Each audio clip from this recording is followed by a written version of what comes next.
Hi friends, nursery నుంచి తెచ్చినప్పుడు 3-4 గుత్తులుగా ఉన్నాయి. అవి కట్ చేసినాం. తర్వాత మళ్ళీ ఇలా మొగ్గలు వచ్చినాయి. మొగ్గలు వచ్చి పూలు పూసినాయి. మళ్ళీ అవి కట్ చేసిన తర్వాత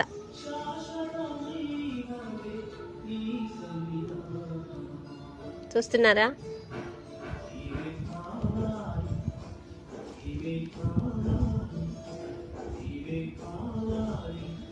దీనికి అట్టిపళ్ళు, కోడిగుడ్లు, బతాయి జ్యూసు, ఇవన్నీ వర్మీ కంపోస్టు ఇలా ఇచ్చేసిన అనమాట. మేమేం తింటే వీటికి కూడా అవే జ్యూస్ లాగా లేకపోతే భూమిలో తవ్వి ఇస్తా.